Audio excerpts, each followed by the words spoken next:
You're listening to Holy Health, the podcast that brings you the latest in health ideas and technology across the spectrum of fields.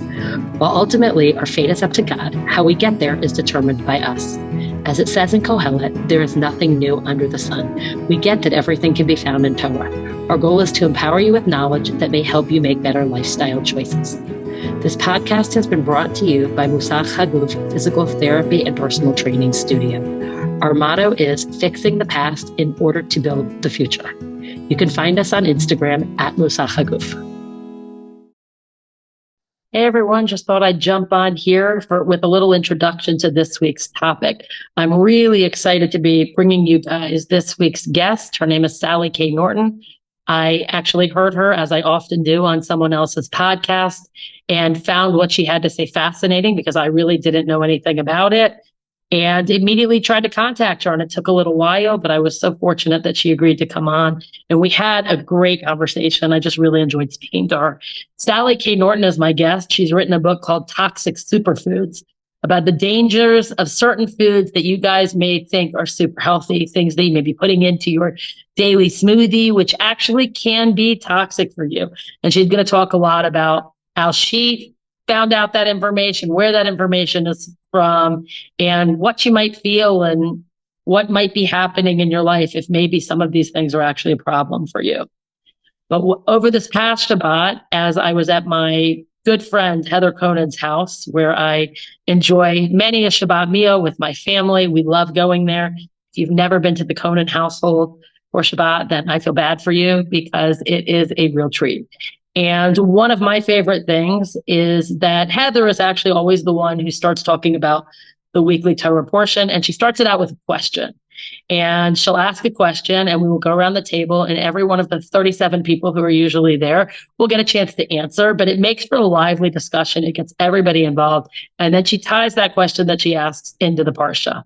And after that, the floor is open. Anybody else who wants to say something is welcome to, and it's always a good time. And it really gets everybody from little kids to adults involved. So it's really a lot of fun. And this week, as she was asking, she asked everybody, who did you consider to be a leader in your life? And we were talking about last week's Torah portion. It was the Torah portion at the time of Shlach. And in that Torah portion, we know that Moshe sends out 12 spies into the land of Israel to prepare us, what's going on there. And he sends the greatest leaders, of each of the tribes, the greatest leaders of that time. And they come back with a not so favorable report about the land of Israel. 10 of the 12 spies come back with a not so favorable report. Only Caleb and Yeshua are the two who are in disagreement. So Heather was asking, how can it be that, when 10 great leaders are standing up and saying one thing, how can these two have the guts to stand up and say something completely different? And I loved it because immediately in my mind, that brought me to Sally. Here is this woman who is not afraid to stand up and go against what most of the world is telling you. And she's telling you this from her personal experience. And she's not scared to say what needs to be said. And that struck me in many other ways of thinking about things going on over the past few years. But really, the bottom line was that a true leader is somebody who is going to stand up and who is going to give their opinion no matter what anybody else is thinking. They're going to try to keep you from making a mistake, and they're going to be a true leader. That's what they are going to be, a true leader, and they're not going to be afraid to stand up against anyone else. And that just reminded me of Sally, who, as you will see, is saying some things that may seem controversial to a lot of people. So with that, on to the episode. I wish you guys all a Shabbat Shalom. Continue to share this podcast. Every week, the numbers, thank God, are going up and up. Please continue to share. If you haven't yet followed us on Spotify or on Apple or on YouTube, follow us on any of them or all of them. And please continue to share with your friends. At this point, we're in, most countries around the world. So let's keep it going because I really love doing the show and I love getting feedback from you guys. Hello, everyone, and welcome back to Holy Health. My guest today is Sally K. Norton. Sally holds a nutrition degree from Cornell University and a master's degree in public health. Her path to becoming a leading expert on dietary oxalate includes a prior career working at major medical schools in medical education and public health research. Her personal healing experience inspired years of research that led to her book, Toxic Superfoods: How Oxalate Overload is Making You Sick and How to Get Better, which was released in 2023 and is available everywhere books are sold. And we will put a link to that, of course, in the podcast as well. So first of all, I'd like to welcome you and thank you so much for coming on today. It's really fun to be with you today. Thank you. So my first question is, what is an oxalate? I had never heard of one until I heard you on someone else's podcast. The average doctor doesn't know what an oxalate is. So you're in good company, perhaps. Really, it's not a word that's even in the English language these days. It's really not talked about. So yeah, what's an oxalate? And it's like, I have an oxalate problem. Well, you must have made that up. Right. There's no such thing. Yeah, so oxalate is an old chemical. It's named after a plant that's named oxalis. And we've been messing around with this chemical a long time. We've been using it as an industrial cleaner since the 1700s. They use it in chemistry all the time. They use it in medicine. When they draw your blood to figure out how much glucose is in your blood, there's oxalic acid in that vial because this oxalic acid connects with minerals like magnesium and calcium. So in your blood cells, when it grabs the magnesium, it shuts down the enzymes, or it actually sits on an enzyme. And so the cells can't use the glucose. So it breaks the cell's ability to generate energy and preserves that glucose. So we know all these things. We've been messing around with it. It's very familiar in science, but out here in the secular world of nutrition, no one knows that oxalates are made by plants, and some of the plants we think are so great have a lot of them, a lot of oxalic acid, which gets into your bloodstream and starts what we call chelating, or forming these little salt molecules with minerals, and then it can form crystals. So the little salt molecules, the calcium oxalate molecule, the magnesium oxalate molecule, these can form little bonds and form little nanocrystals that can grow into crystals that become things like kidney stones and stones in your thyroid gland, which are really common. And because they like minerals, they end up in your bones and your bone marrow, your tendons and connective tissue. They get collecting in breast tissue and other glands of the body. So, so a couple of questions about that. Number one, if you're saying it collects in things like breast tissue, does that mean it could look like a mass where they might think it's something cancerous? Little tiny white dots in the breast tissue. And it's so interesting because there's two fairly recent studies that showed that oxalic acid and the crystals both can promote breast cancer.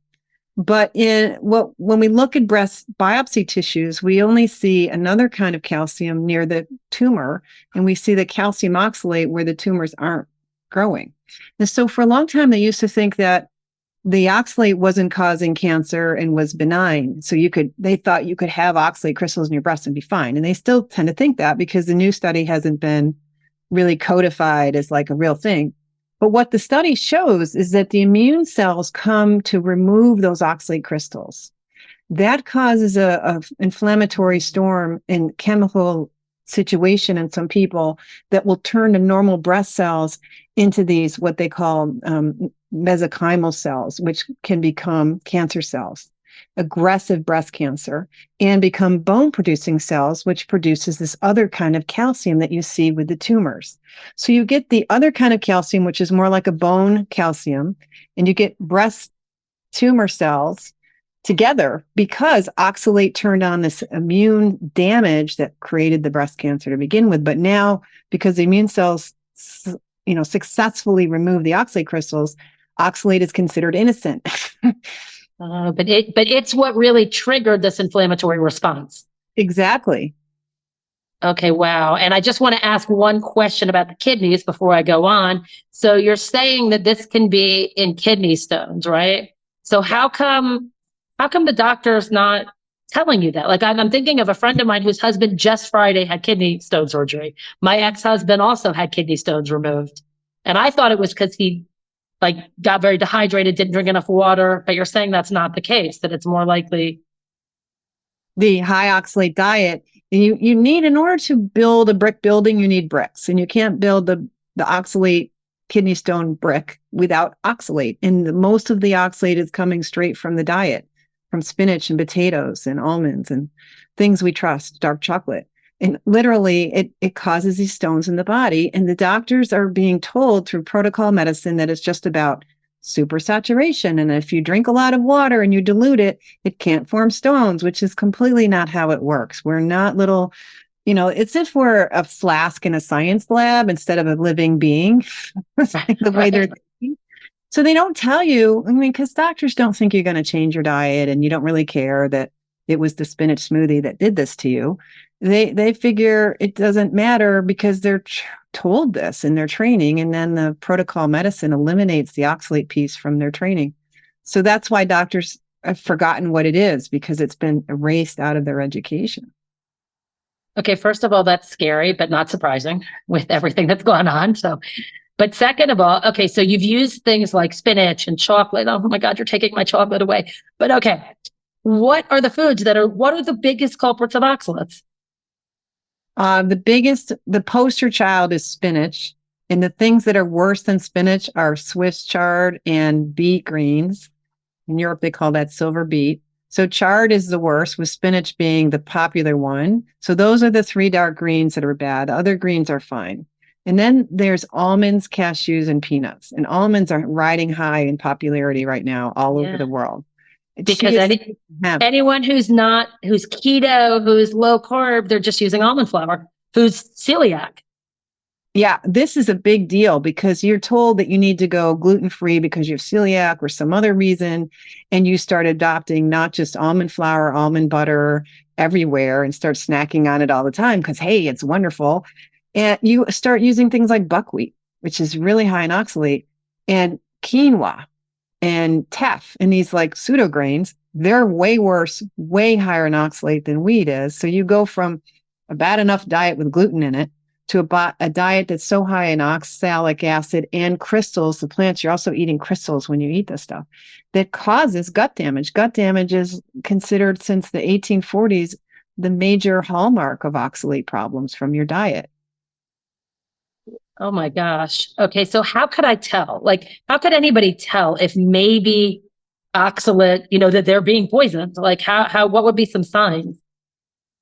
Yeah, like many diseases, sometimes there is no sign. And of course, we don't know to look for it, so we don't realize it. But maybe 4 hours after you eat it, that's when there's a peak of absorption. Because, of course, you put it in your mouth, and then there's a 24-hour trip through your digestive tract, and there's a peak of how much is getting into your bloodstream and to your urine at about the 4-hour mark after a meal. So 4 hours after a meal, if you're feeling a little loopy, headachy, hiccupy, belchy, grumpy, those could be signs. If your elbow pain is bothering you then, or your back is starting to bother you, that could be a sign. If you're getting some form of indigestion, constipation, diarrhea, cramping, muscle spasms, twitches, heart arrhythmias, all of these things could be signs of this electrolyte disturbance that it causes because of the disturbance in the calcium and other electrolytes. The neurotoxicity, where you get nerve problems that turn on twitches, tremors, cramps, and hiccups and things like that. You get muscle dysfunction and you get increased inflammation. So some of your aches and pains start showing up again. So you use electrolytes, right? You talked about electrolytes. Let's say you're replacing electrolytes. Let's say you're someone who is taking them regularly. Will that help offset any of the oxalate, or will that make it worse? Well, usually you need to help offset the effects of the oxalate, which is the cells lose electrolytes and you have to pee more of them out. But the calcium is the one, and magnesium and calcium are the ones that can bind some of the oxalate. 10, 15, 20% of the oxalate that you're eating might bind to calcium in foods theoretically, but we don't have good science that demonstrates that that works very well. We do see that if a meal has milk and cheese and calcium in it, that you see a lower absorption of the oxalate generally in these tests. But it's interesting because there was a report from the University of Pittsburgh reporting on, I think it was 4 young children who had kidney failure, kidney problems because of almond milk.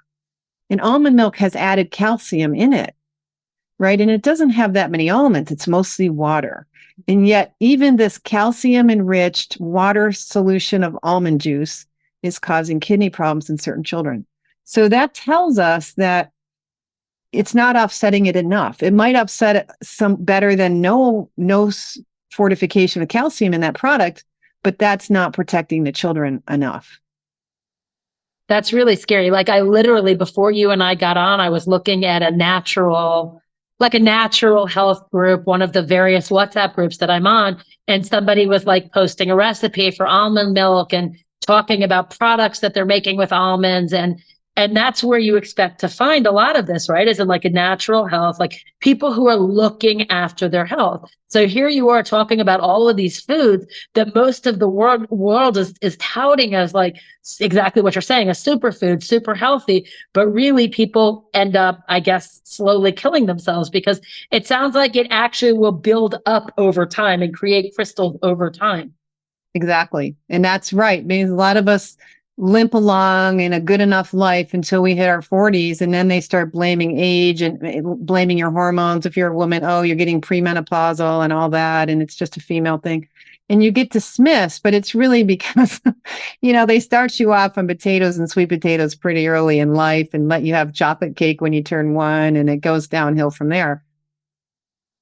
Okay, well, let me ask you then. Can we hear your story? Because I know that you had, that this is what turned you on to this, right? Is your Right. own health story. So I would love to hear that.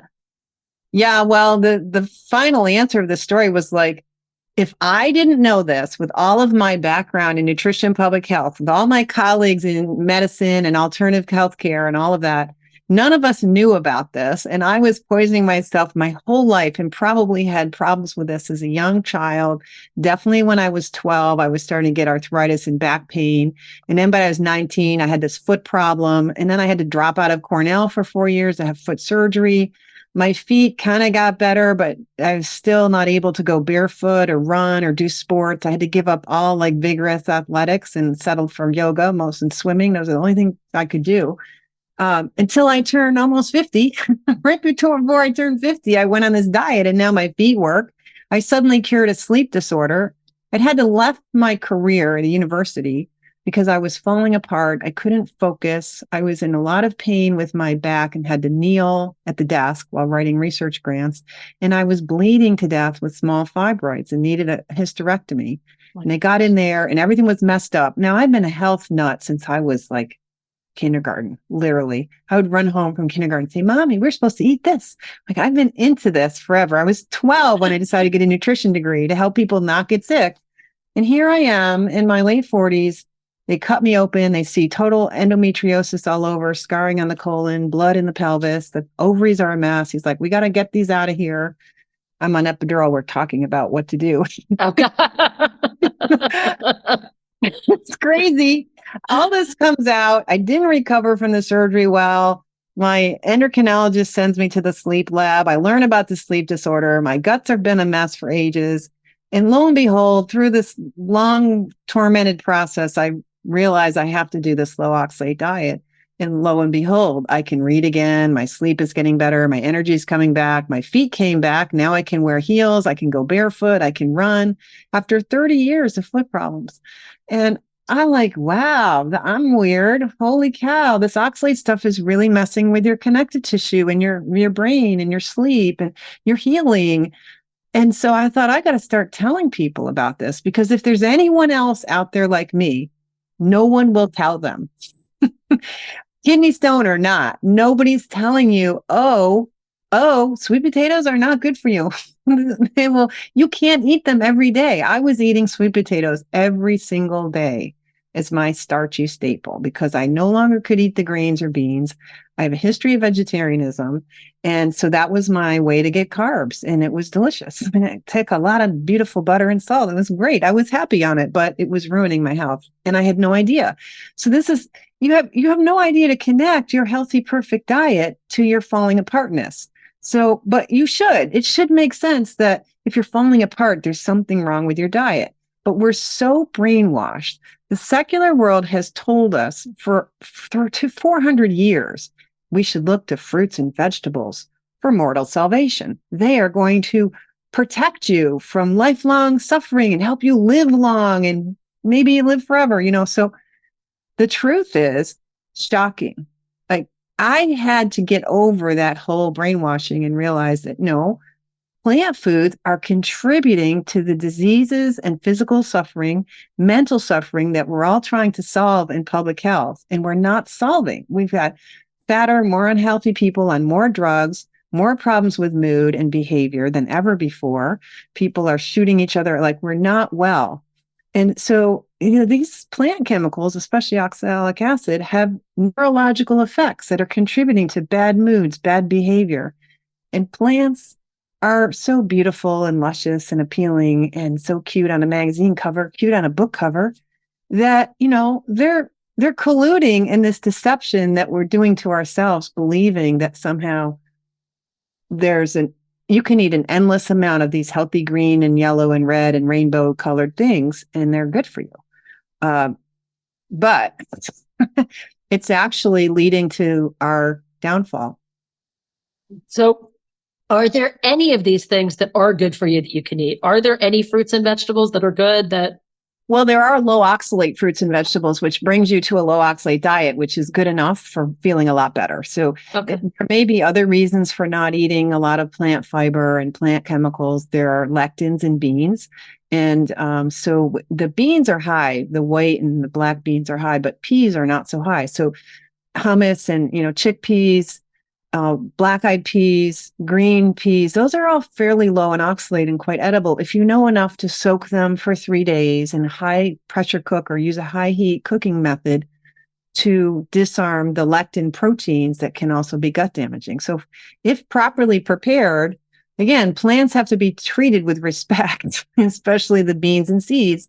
So you can have your hummus with your chickpeas, but you can even make some with cauliflower. I have a really good cauliflower hummus recipe in the cookbook on my website, because the cabbage family is generally low. Cauliflower is part of that whole cabbage family with broccoli and arugula and, the various types of cabbages, including collards, kale, mustard greens, and like tatsoi and a little Asian greens. Those are all pretty low in oxalate. Now, cabbage has its own issues, so you're better off cooking it and eating it in reasonable, modest quantities, not having 6 or 7 types of cabbages on one plate and thinking more and more and more and more is better. Right. So then, in the seed department, pumpkin seeds aren't so bad. Again, I would recommend getting them pre-sprouted. And, actually the hot pepper and so on, you're using such small amounts, is not really high in oxalate. You can have apples and bananas and melons, and the cucurbit family, which the melons are part of, is winter squashes, cucumber, and melons, and they're all low oxalate too. Okay, so it's good to know there are a few things that people can have. So I assume you're talking the way my friend Kimberly, who's been on the show several times, and she also has a story similar to yours about, her health and basically being told, when she had issues going to the bathroom, eat more vegetables. And she basically said that was all I ate. Like she was a nutritionist, she was a trainer. All she ate was salad, and she realized that there had to be a problem there because she was, eating a lot. So, I think a lot of people's journey helps get them there. But it is good to know that, yeah, that rather you're saying don't make it the main attraction, make it a little bit of the plate, because so many people in the nutrition world are saying half your plate vegetables. Yeah. Half your plate vegetables, a quarter of your plate, fat, healthy fat, and a quarter of or a little bit of starch and carbs, and a quarter of your plate protein. What does your plate look like? My plate has gotten very heavy with fish and pork and fish and butter and fish and pork. It's like very heavy on the animal foods. That's what makes me feel good. That's a beautiful way to build muscles. That's a great way with canned sardines are loaded with omega-3s and calcium and cartilage because you're getting the skin and the connective tissue. So they're fantastic. And sadly, I was taught at Cornell that meat is supposedly, and animal fats are the source of all disease. So I left Cornell fearing butter for the longest time. And I was on this low fat, vegetarian, low salt diet. Then it turned into a vegan diet, which had, really low salt, really low everything. I'm living on tofu. And that just destroyed me. And, so I learned it from the secular side. Hey, animals are killing you. which is not true. And then in the secular ethics for the last 400 years, the philosophers have been saying eating animals and subjugating them is morally wrong. And so you are a better person in our society if you don't eat animals, even though the plant foods that you would eat instead is very destructive. I mean, they come to you through Monsanto and monocropping and heavy chemical use, heavy equipment use, abuse of the land, abuse of the water system and the water table. And they're not at all natural.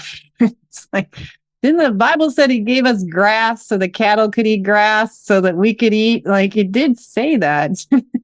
But I guess we're supposed to eat the animals that ate the grass, that ate the grass. Right, exactly. The grass is there to feed the animals, which are food for us. And it's there different than the secular ethics. The Old Testament, we're given permission after we messed up. We should be eating flesh and blood, and confirms that that's what we want. The desire of our soul is to eat meat, and that's okay. That's the design of things now. And that actually there's a certain redemptive power in eating animal flesh. And I think that's what's happening now, where all of us ex-vegetarians are like, what's the next move for us? Because it didn't work out. And many of them are moving towards more and more meat and trying out full meat diets. And this carnivore thing is going really gangbusters because it's helping them feel better. There is a sort of redemption because you're built. I mean, this is to me where spirituality lives, is inside life itself. You can watch life reach for itself and your own ability to bounce back. After 30 years of not being able to go barefoot, now I can run on the pavement in my 50s. I'm 59 years old and I can run on bare pavement. And that is so life affirming, so beautiful. First off, it's incredible. Second of all, you do not look your age. Okay, that's just another little side note there. Third of all, because I am I'm a barefoot physical therapist. I've had 3 people on this podcast who are very well-known barefoot experts. And I think every single one of us, we wouldn't have gone to you can't walk barefoot because of oxalate. You need to strengthen your feet. You need to strengthen your core. You need to strengthen your hip. Like that, all of these other pieces would have needed to come together. But you're saying you didn't necessarily have to do all that. You just needed to get rid of the oxalate poisoning. I spent a lot of time with physical therapists when I was having all those foot problems. I had 4 different sets of orthotics made by physical therapists. And I had, easily 5 or 6 different physical therapists over the years that led to my foot surgery and then me coming out of foot surgery. And none of it helped at all. Right. None in the least. In fact, those orthotics deformed my foot, yes. Made it worse. Yes. And when I finally had to get into a real shoe to get a job, I was wearing these little flat, soft-soled shoes. But I was in this transition, so I quit growing Swiss chard and quit eating so many vegetables. And I was living on Taco Bell, and I was in this transition, and my feet were fine without the orthotics, and I got rid of the orthotics, but I was swimming a mile every night, getting blood flow in my foot and doing the whole physical therapy mentality. So I always credited the swimming as having got me off the orthotics. When in retrospect now, I realize it's because I quit eating chard all the time. Yeah. So just as a little side note, myself and the other 3 on here, we would have wanted to throw your orthotics out pretty quickly. And none of us would have recommended orthotics without. Well, that's the modern thinking. We're talking back in the 1980s. Right. Right. Yeah. Well, okay. Wow. Well, that's incredible. And that's a really, really incredible journey. So I did hear you mention a lot about connective tissue. So what about someone with a connective tissue disorder, right? It's multiple. It's very prevalent among Ashkenazic is Ehlers-Danlos syndrome, right? So they have connective tissue, issues. I would think that would be really critical for someone with EDS, not to be consuming oxalates. Absolutely the case. And the first people to notice that and publish that idea was the Vulvar Pain Foundation in North Carolina. They've been teaching the low-oxalate diet for pelvic pain and pelvic dysfunction for over 30 years. And on their list of conditions, EDS is one of them because, the founder and many others who followed her had fibromyalgia and all kinds of connective tissue woes. And when they changed their diet, their function got so much better. And I've had EDS clients, and several of them are much better. And what we see with oxalate poisoning is the destabilization of your neck and your various tissues. It makes you very prone to dislocations and injury. And you see the thinning of the bones. The truth is that oxalic acid and the acidity it creates by triggering the immune system beyond too much breaks collagen fibrils. So breaking down your collagen, breaking the structural tissues, it also breaks the cellular reproductive power. So the cells don't reproduce themselves quickly enough. And so the maintenance of tissues gets behinder and behinder and behinder. And you get this disorganized fibrotic connective tissue filling in to keep you glued together, but it's not really good, strong tissue. And I truly believe that anyone with any kind of connective tissue disorder, thin skin and skin that doesn't recover well, skin boils, and these connective tissue tendencies to simultaneous tightness and looseness at the same time is kind of what it's like. Tight fascia, probably compensating for the unstableness of the joints.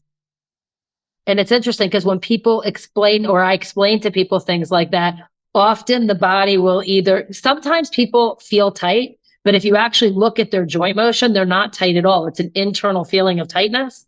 And other times people might actually be tight, but sometimes the tightness is neurological and it's sort of the brain driving that tightness to make up for a joint that's not stable. So if you just go and you stretch it out without giving stability back to the joint, you're asking for problems. More trouble. Yeah. For more trouble. This is exactly the experience. And from my personal experience, because I have the sort of fibromyalgia, connective tissue inflammation syndrome. And because you have crystals forming in your body, and when you change your diet, you just turn on the immune system to get rid of the crystals. So you stay in this immune system war on crystals. So some of these tendencies to these autoimmune problems and autoimmune aches and pains continue to come and go in cycles. And there's this propensity to that lingers because you have this kind of perma problem of oxalate poisoning with oxalate crystals in the tissues. And in the years that I was recovering, where the back or hip pain would come back and be worse, there was this fascia tension that was unbelievable and really painful. But it was compensating for the instability going on as your body's pulling crystals out of tendons and joints and bones. And that's gone for me now. I don't see that fascia grabbing, or I suddenly feel like shrink wrapped with the fascia and the tissue. It's really a strange feeling, but a lot of people who have oxalate poisoning can relate to what I'm talking about. So if you stop eating, I have so many more questions, but if you stop eating the oxalates, how long, I mean, I know bio-individuality, but around how long should it take for you to see a difference? It's so individual. It's really quite remarkable because, I see people coming at it from all these different angles.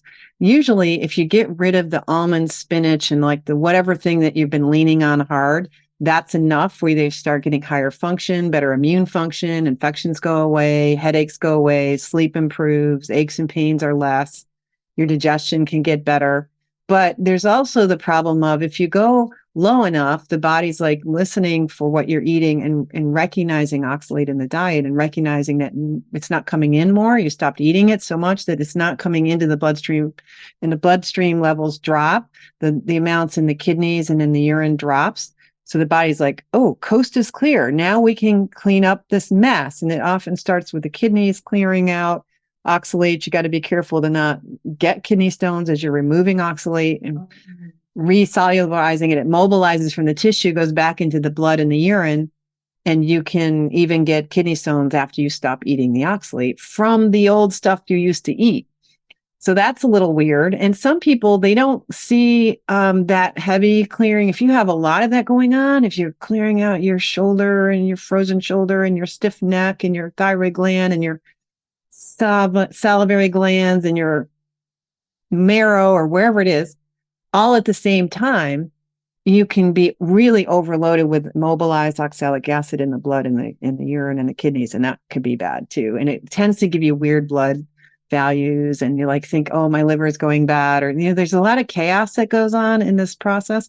And when that turns on, where there's a lot of what I call sort of eager, overzealous oxalate recovery processes by the body, that can show up anytime. I've had people say, it's just starting now. I've been 7 years carnivore and now I'm getting the symptoms. 7 years. That was somebody who interviewed me. I've had clients come to me at the 3-year mark. I'm suddenly sick. I was fine for 3 years. now I'm sick with this oxalate clearing, and it's obvious that that's what it is. So there's no one pattern. Yeah, some people, they're already so sick with oxalates that any relief from it, they suddenly see at least a short honeymoon of a minimum of like 4 or 5 days of feeling better before any of that other stuff might kind of retoxify you.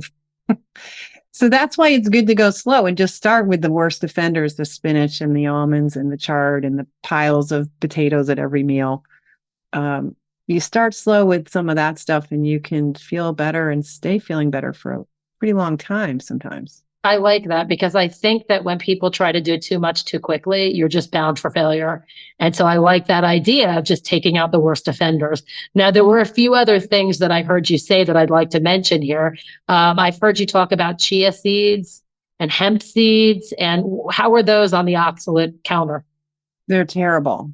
They're terrible. And with the soaking them and then, pureeing them so you get rid of the ugly texture. People are doing all kinds of fancy stuff with chia seeds right now because they've been given a lot of credit for having some nutrition in them or something. And they're a big problem. I've met people who's like, oh yeah, my son is loving chia bowls every morning and he's had 3 kidney stones since he's been doing that. And I can't convince him to stop the chia bowls. Yeah. Okay, no, it's just so interesting because it is so highly recommended by so many people. And even people who have recently completed, degrees in functional medicine. That's where it's confusing almost for me, right? Because if the up-to-date functional medicine world is not up to date with this, what hope do the rest of us have, right? This is bad news to the modern ear. Like we're so in bed with this idea that these superfoods are so great and that we can look at the nutrients in them and say that we need a certain nutrient and certain nutrient is a superhero in your metabolism, and all this reductionist, kind of thinking doesn't work out in the real metabolism of your biology. But they're thinking that way, which is really not any different than the allopathic world of, oh, there's this one mechanism down there, we can fix it with a drug. And so take this drug and that'll just solve it, and that's a drug mentality that we're loath to give up, that we think if we just add a certain special thing, that'll make us powerful. And it's just this deception of the plants carries forward. We're believing it so much that we're not willing to see the truth of it, that it isn't working that well. Most of us who strive so hard to be healthy are still complaining about our health problems. Like it didn't work, but we can't admit it. And people in the alternative and functional medicine world, as a general rule, have been disinterested in hearing from me about what I've learned personally and through my research and what I'm teaching with the book. So it's one of the reasons that I love Kashif Khan, because he is so open to everything. And I feel like he thinks just like I think. Like I see the things he posts and the areas he goes, and it's everything. Like it's literally like, yes, it's a big world and each of these individual things, as opposed to like sticking with one solid path, like he really branches out. So I love, like he's such a nice person to boot. So like, I love watching him, and I know that, you were on his show as well. And, it's sort of people get stuck, even people who are alternative, right? Or functional, like it's very hard to change your paradigm. So if you've been in this world of like, but all of this is healthy, it's hard to then turn that corner. And maybe it could be that if you are functional medicine and you're recommending, and that's why like 80% of your people you work with, your clients or your patients, are getting better, but that 20%, maybe it's because those are the 20% of the people who really are suffering from the oxalate poisoning that need to take this next step. So I know as a physical therapist, I like having many tools in my tool belt, because what might work for 80% of the people, there's 20% of the people that I have to figure out something else. And how am I going to make them do this or get them to do this or look at something different, because not every single thing is going to work for every single person. That's right. That's right. But the general principle of avoiding toxins and being well nourished apply. And oxalate is a very prominent toxin that we're comfortable taking in and day out that causes deficiencies of minerals and vitamins both. And so there's no way that oxalates are beneficial. And there isn't any known benefit to oxalates except maybe the tartar on your teeth, which is often made of oxalate, might be shielding your teeth from decay. but that's a situation where you've had high oxalate in the diet and you need the shielding because you have high oxalate in your saliva, you have high oxalate in your bloodstream, you have high oxalate in your bone and jaw tissues. So you really do need a little help there. but yeah, it's really cool to see who is picking up such an odd idea that the things we think are healthy are actually our downfall. That's a fun group of people. Like, they're thinking outside the box, they're explorers, they're experimenters. And if you experiment with this diet, seriously learn the things I'm trying to teach in the book and really try it for yourself, that's a pretty convincing experience. Okay, so what can we eat? Yeah. Besides sardines and meat?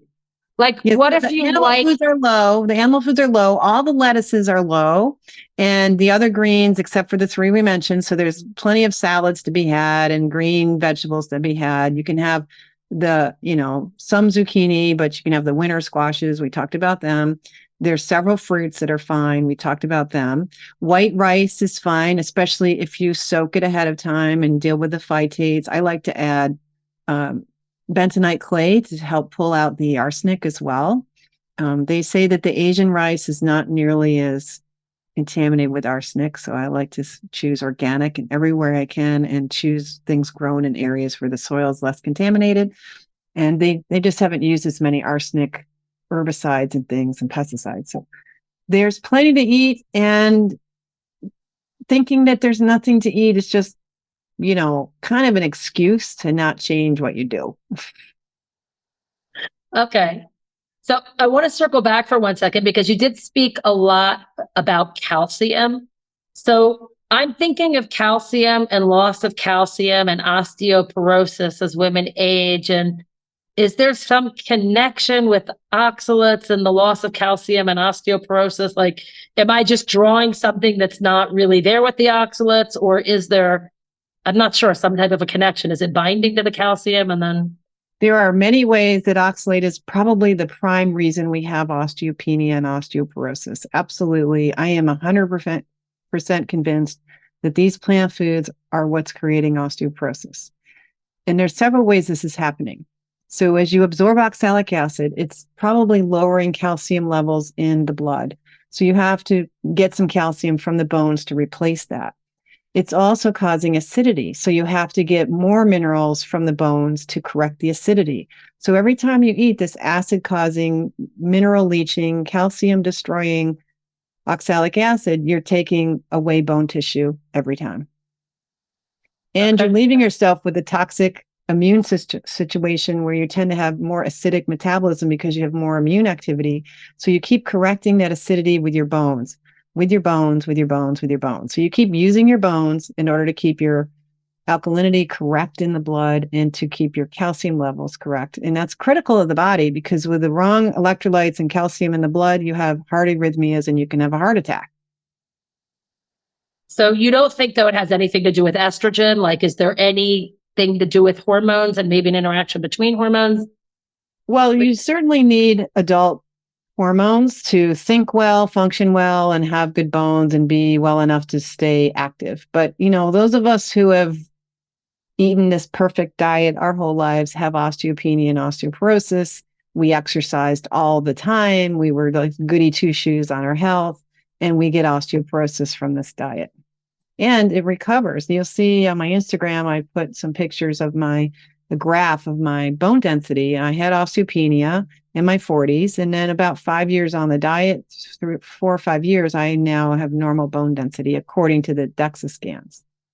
Okay, first of all, that's really incredible. And I hope that people who are listening heard what you said because, people are given all kinds of drugs to, I guess, stop the osteoporosis, and that doesn't work. But the fact that you can actually reverse it, because that's not really something spoken about at all. You can reverse osteoporosis on a low oxalate diet, replace potassium, use some citrate, potassium citrate, calcium citrate, magnesium citrate. Those citrates help to alkalize the body, and eat enough protein. Eat good protein with every meal, and don't eat oxalates, and get a little bit of either lemon juice or citric acid minerals and some potassium, and you will have the best bones and they'll come back, provided there's still bone cells left and there's still, the deeper you are into weak, demineralized, soft bones, the longer it's going to take for you to build them back. Okay, well, that's really, really incredible. That's going to help a lot of people. I mean, especially people who maybe have tried other things and think they eat healthy. And, I hope that they will get your book and read your book and make some changes, because that is something that most people can't, almost nothing else can tell you that it will reverse. So And that's you may something. find this shocking too. Back in the 1840s, they already knew that high oxalate foods like rhubarb cause soft bones. They already knew that. So why don't we know that? Why doesn't modern medicine know that? I try to explain it in the book. I have a whole chapter on how come you've never heard of oxalate and why don't we know these things. And I try to explain it in a pretty tight, short chapter. I edited everything down to be quick moving. So I would check out, I think it's chapter 5, because Okay. this is another 15-minute conversation. Right. But essentially, we got really sucked into the concept that medicine needed to be highly technical, so it could be an exclusive profession that you could control well and keep the salaries high in medicine. And that meant you needed fancy blood tests, and blood tests were going to tell us everything. And they don't. But you can't find oxalate poisoning in the bloodstream. You cannot predict the osteoporosis and all the problems that oxalate are causing with blood tests the way we do them now. And so that just, if you can't test it and you don't have a drug for it, things get pushed aside in medicine. Okay, that's, I'm not going to say that that's the first time I've heard that, because, Big Pharma has their hands in everything. And it's very interesting that so many of the things today that are considered biohacking, that are considered, alternative super healthy, are actually things that come from ancient practices and ancient tradition that we went away from. And, now like being in the sun. Yes, like yes. sitting out in the sun and drinking milk to cure your disease. Yep. Yes, exactly. And, all of these different things. And so it's interesting also that Maimonides, right, the Rambam, so many of the things in his ancient writings that he spoke about, that he said were healthy, or like all of a sudden I'm like, oh my gosh, they're talking about eating, fish oil and omega-3s. Well, he was talking about that, you know what I mean? And so many of the Rambam's teaching, like Maimonides' teaching, really were about these ancient health practices that we got away from, that are now today being touted as like, we newly discovered this. And it's so interesting. And thank goodness people are coming back to realize that, what we always thought of as healthy is not really healthy, and that things need to change, and that people have to be, their own health advocate. And that's what I'm trying to do here, is give people knowledge so that they can make their choices from a place of power, instead of just sitting back and letting something be decided for them because the doctor said so, that they have to be an active participant in their health. Yeah. But doctors don't trust you to do that. They don't think you're going to bother. And those of us who are really looking for answers are very well wanting to bother. Just give us the right information for once to go on, and then we can make it work. And then we'll see that it's working and keep doing it. Hopefully. Right. I mean, sometimes people think, oh, I only have to do this low oxalate thing for a little while, and then I'll be fine. You don't say that about mercury poisoning or other forms of toxicity. No, I can just put some more mercury back in my mouth after I take it out. That doesn't make any sense. It's true. It's true. So there was one other thing I heard you talk about, which is something that we love in Judaism because we eat every Rosh Hashanah, and that was pomegranates. Can you just talk a little about pomegranate? Yeah, so the pomegranate is kind of on the high side. Luckily, pomegranate juice isn't. So if you kind of smush it and leave the seeds behind, you'd probably be better off. So I was actually going to ask you about that, because I don't like the seeds. So I will literally sit there with a handful of pomegranate, and I'll spit out the little seed because I don't like it. I just like the yummy little juice in that tiny little nugget. So you're saying the juice is okay, but the seed, no? Yeah. Yeah. Okay. So I had this thought in my head when I started thinking about why would a pomegranate be bad. I thought that pomegranates was the fruit from the tree of knowledge. And so I was thinking, well, maybe it has the best of everything good, right? Because they tout it as one of the healthiest superfoods. And then also the flip side was something not good. And that's why we weren't really supposed to eat from it. But then when I asked a rabbi today, he said, no, that was not the tree that was not the fruit from the tree of knowledge. And I was like, okay, well, I got that wrong. And that's why I don't do the Torah part of these extras. I leave it to someone more knowledgeable than me. So, well, let's ask him about the fig, because the fig is high in oxalate, and it's really succulent and appealing and sugary, and it's sort of the symbol of decadence in some ways in history.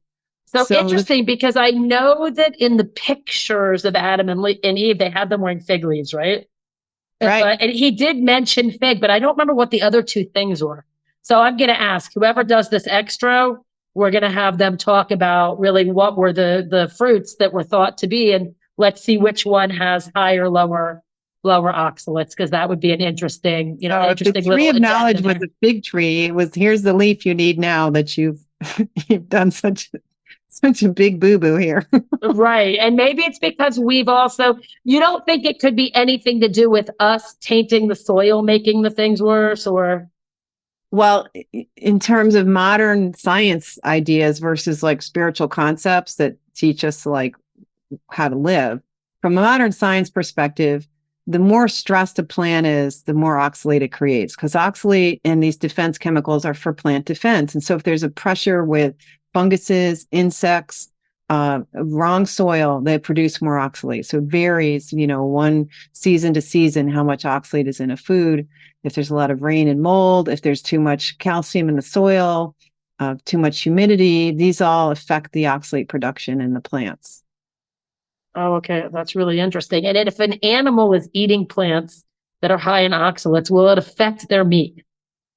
Apparently not. We don't seem to see that. And it's probably because we mostly eat very young animals. The older ones get ground up for something else. So, and we don't tend to eat the bones and the glands and the tendons where the oxalate's hanging out. Interesting. Unless you're Paul Saladino and you do eat everything and grind it up, but that's interesting. I do believe in using it all and grinding it up. That's one advantage of a sardine, is the whole thing is right there. It's a whole animal, skin, bones, nerves, the little egg sacs, all of it. It's, you know what? It's like one of the biggest, no, I'm not going to say the biggest regret in my life, but I cannot eat fish. Like it literally, just the smell of it makes me throw, like, not any fish, not lox, not gefilte fish, like none. I can't eat anything. Wow. No, I wish I could. So a sardine, squid or shrimp or anything like that either. No. So none of that is kosher, but even just regular, like, right. Herring, right? Like Jewish, right. Like, yeah, some nice smoked herrings and kippers and lox. I can't do it. Luscious delicacies. Yeah. I know. Well, maybe on a low oxalate diet, your taste will change. That could be true. That really could be true. Well, for some people, if they're eating something they're allergic to, other foods don't taste good. I was that way with my bread addiction. I did not like rice until I got off my bread addiction, and then rice tasted fine again. Oh, interesting. Okay, fine. All right, well, I'm going to have to check that out. First of all, I'm going to get your book, because I'm not going to say I've read it already. I haven't, but you've really piqued my curiosity, so I can't wait to read it. And I'm sure a lot of other people are going to want to read it as well. I always like to ask everyone what spirituality means to them. So what does spirituality mean to you?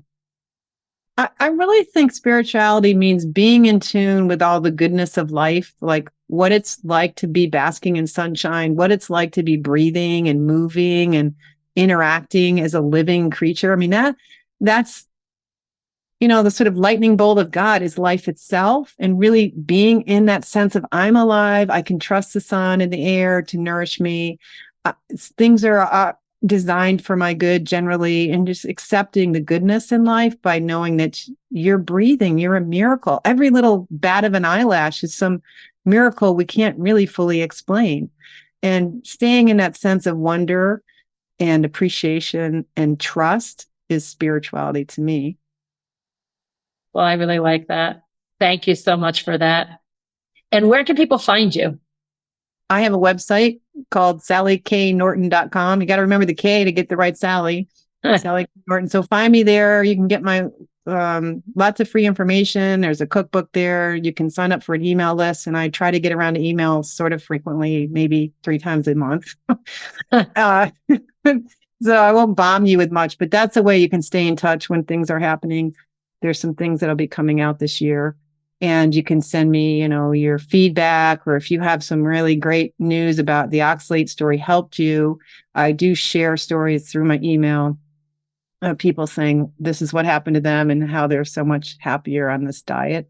So it's a place for connecting with other people and feeling inspired and getting your brain filled, because this doesn't sit in your head very long, this oxalate knowledge, because no one is confirming it anywhere in our culture of nutrition and wellness, and just general culture is ignoring it. So you have to plug into the world of oxalate awareness to actually have it start making sense in your own head and life. And what about your Instagram? Because I know you're on Instagram. I don't know if you're on Facebook, TikTok. I'm on Instagram. I can handle Instagram. I get Instagram. I know how to work with it. So I have 2 accounts because one got stolen and I got it back. And since it was stolen, that's the SK Norton at SK Norton account. Since it was stolen, I haven't been putting as much there because I realized they could take it any moment, all that work and effort. But there's a lot of information there, and I'm doing stories a lot.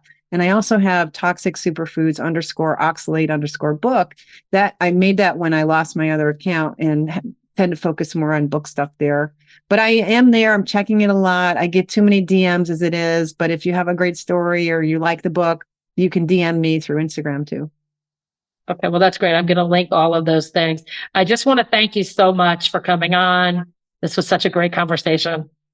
It's been really fun, and I'll be interested to hear how the book lands in your head. I'd like to thank the sponsor of this week's podcast, Low-oxalate.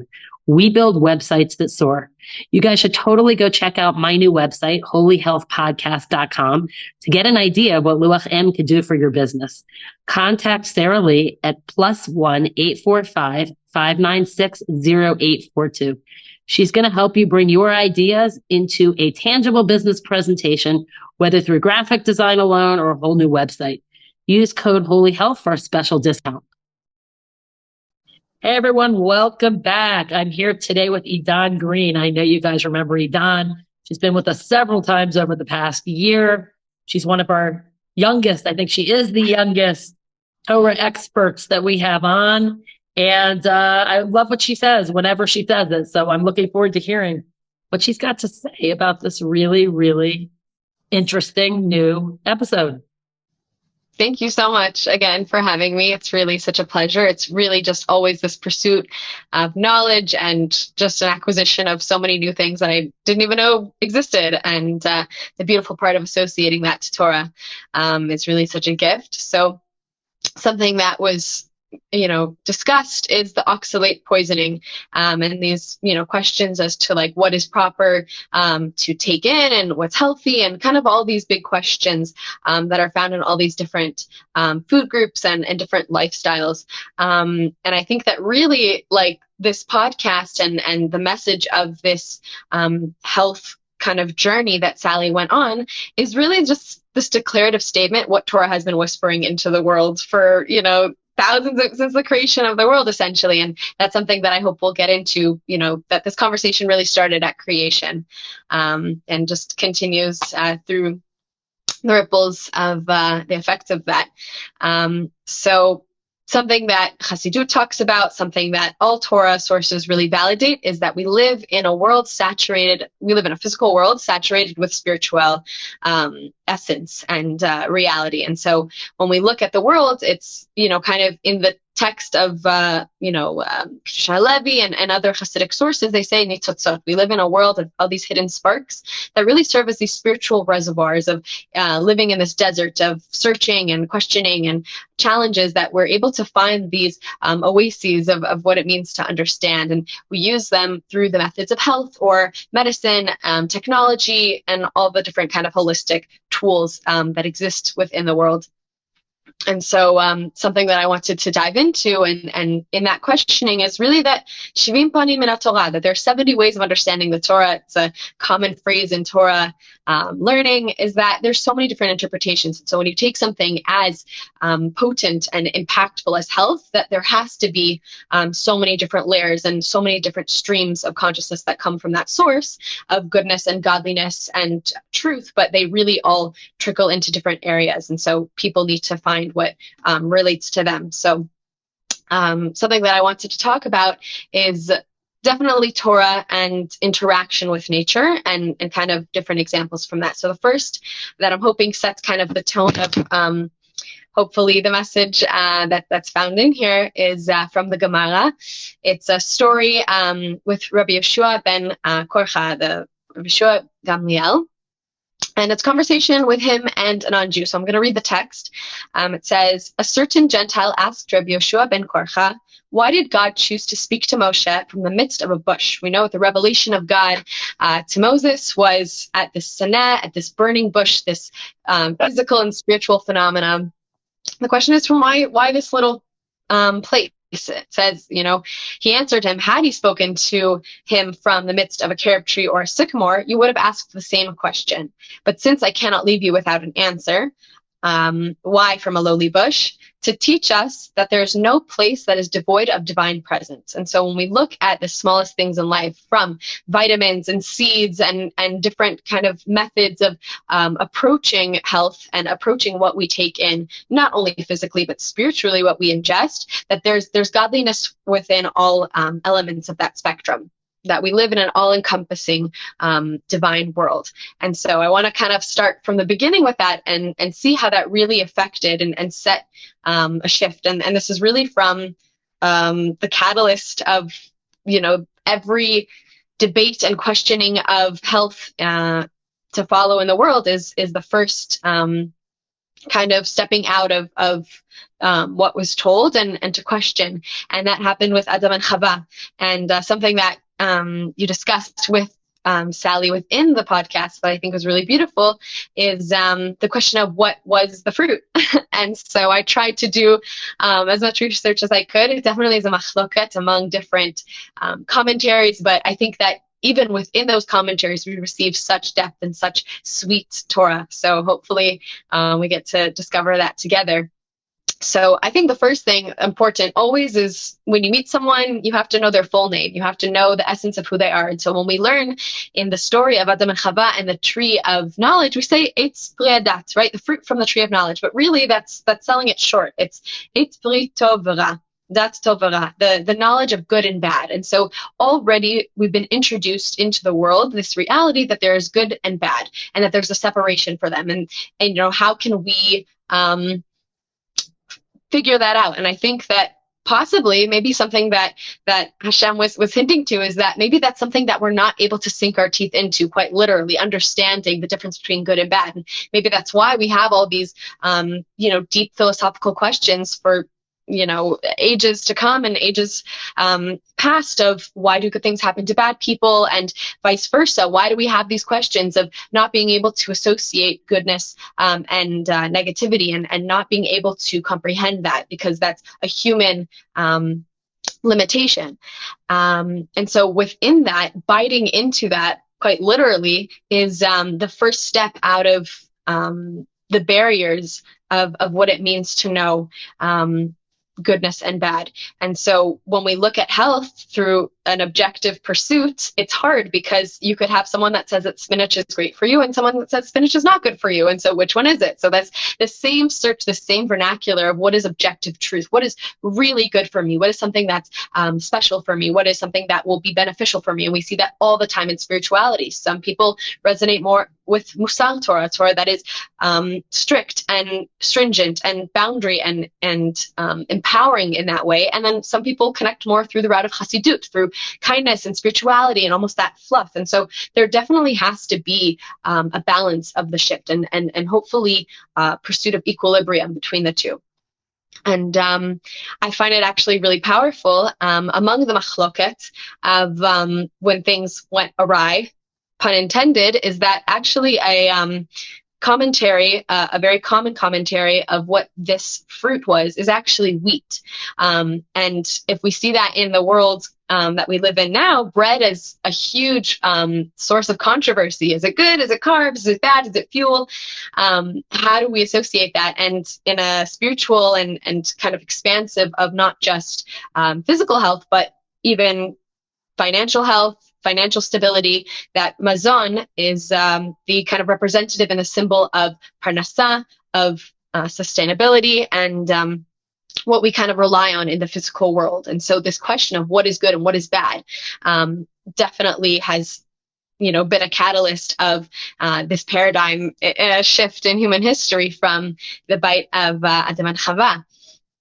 And it's really fascinating, though, because something that you mentioned previously about the pomegranate is, I actually would argue the opposite. I would say that it couldn't have been the pomegranate, because pomegranate is such a beautiful blend of both, that there's kind of this symbolism of unity and this fusion between good and bad. And it's interesting because it's also harder to associate. It's something that we see is the source is within. And in Jewish thought and Jewish philosophy, it's a symbol of fertility and just sustainability and just really abundance. And but when we look at it, it's the external is the sweetness, what we think is good, and then we want to discard what's in the middle. It's like this bitter essence of the seed, but the seed is the powerhouse. It's the nucleus that allows it to grow and allows it to soar. So the same thing, as just as it's hard enough for us in life to sift through the good and bad, it's hard when we think something is good. Really, it doesn't catalyze or empower us to grow. Whereas the thing that may be more difficult, that may be more bitter, is actually the part of us that propels us to grow. And taught in Chassidut, mainly through the stream of the Balatanya, is that our source, this nitzotzot, this spark that we saw was just in the external world, actually exists within the world internally. So just as I seek godliness in the world, I have to seek godliness within myself. And so associating myself to this idea that the parts of me that are not good or bitter, that they have divine energy to them, that every person has tzelem Elokim, this essence of godliness. And if we believe that godliness is intrinsic goodness, then we have to also believe that that exists within. And I found it also fascinating about the fig, because that also came up as in the machlokot of which one is it? Is the fig is almost always associated to other fruits, but the other fruits also share that commonality, that in Nevi'im like Yirmiyahu and Nehemiah, and in Parshat Bamidbar, through last week's parsha also of the Meraglim, of bringing in these abundant, huge fruits that were these staples of the land of Israel. It's the grapes, pomegranate, and fig, and they're kind of this trio. But the beautiful part is that these seeds rest within them. So there's maybe something that we need to pursue within that of seeking that intrinsic goodness, something that we think, needs to be discarded, but really it's the source. It's the thing that propels us to move forward, and the things that inspire our growth and change and development. But I kind of wanted to take also a veer with the direction of wheat. This kind of also age-old question of bread and really the symbolism within that in Torah. So the first time in history that there was an argument over vegetarianism, veganism versus a carnivorous diet is actually with Cain and Hevel. We see this through the offerings that they bring to God. Cain bringing wheat by working the field, and Hevel by bringing an animal offering. And we know that there's a famous silence between the two of them, and kind of jokingly say maybe they were arguing that, which one's the healthy one. Sfat Emet says that Cain was speaking more about we live in a physical world, so our existence is limited to just the physicality. And Hevel is saying, no, we're meant to transcend. We're meant to utilize the physical world that we live in order to bring spiritual serenity and to recognize spiritual essence. And so I think that's probably a stronger argument than vegan versus carnivorous diet. But I think that's a great comparison, though. That's really good. Right? It's fascinating. Really, everything that exists within this world is totally written among and between each word in Torah, and it's really fascinating to learn it.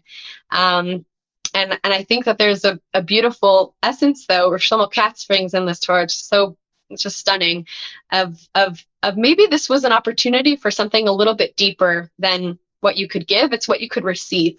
And he says that what if Cain had said, or what if Hevel had said to Hashem, Cain is my brother and I love him and I want you to accept his gift just as much as you accept mine. And maybe that would have changed the course of human history and every debate we have ever. And this is what we see in the health world. This is what we see in the tech world. This is what we see in politics, is that we get so wrapped up in the things that I want rather than what I could learn from another. And it blocks us very intensely, and we set up these boundaries and borders of the mind and heart and really just the soul.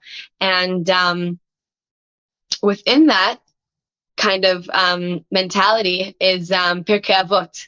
We learn Ezo Chacham mi sheyachol lelmod me'kol adam. So who is wise? One who can learn from all man. And I want to suggest that maybe we could take those words a little bit literally and say Kol Adam, everything that Adam was and represented in his actions and in his presence in the world is something that we can learn from. And someone wise told me this recently is you don't always have to learn from your mistakes. You can learn from other people's mistakes. And so we can look at Adam and Chava, right? And we can see the kind of shifts that they took and the steps that they took and maybe the mistakes or maybe just the growth opportunities, however you want to see it, and say that biting into something and taking something as an acquisition rather than a learning opportunity and acceptance opportunity, and maybe understanding the boundaries of balance and understanding maybe I don't know, and that's okay. And that in itself is the wisest, is to learn from Adam in that way.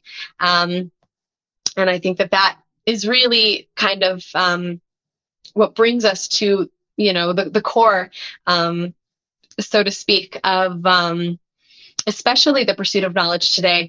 And we see it also highlighted in this week's Parshat Korach. It's just this beautiful kind of symphony of bringing all these ideas together as we see that Korach takes the opportunity for his ego, for his leadership to take in, but in a negative way, not being able to disassociate and see that leadership and participation is important and encouraged. But when it's taken in a negative sense, when the core of it literally is rotten, then the entire reality of it is polluted. And so when we take that into a spiritual realm of the ego, if the ego is a driving force, if sharing Torah, if learning Torah is brought from a place of almost falsifying one's presentation or ego or all the different kind of things, if you're not living the Torah, learning it and teaching it really isn't as impactful. And so with Korach, it's really fascinating because just as he opened his mouth in a negative way, God, so to speak, opened up the mouth of the world, and he was enclosed by the ground. And in that also is kind of the last statement of health, is that at the end of the day, where we come from is where we return. Coming from Adam, coming from the Adamah, from the earth, this place where we take natural resources and health and medicine and we utilize it within our lifetime. At the end of the day, we all are headed to the same place. And I think that's actually a beautiful slogan of your podcast is where we go is up to God, and how we get there is up to us. That might be paraphrasing it, but that same kind of mentality of we have all these gifts in the world, spiritually, physically, emotionally, intellectually, and how we use them is so critical and is so important and gives us equal opportunity to utilize them for such transcendence and for such impact, and really to not only acquire and to kind of eat and ingest, but also to give out and accept. So Bezrat Hashem, with these lessons, we're able to really gain the sweetness and the health of these ancient lessons and modern applications. Well, that was really great. Thank you so much. I appreciate everything you said, and it was excellent. Really some excellent thoughts there. This podcast is for informational purposes only. Please seek guidance from a trusted healthcare professional. By listening to this podcast, you release Holy Health and any of our guests from all liability.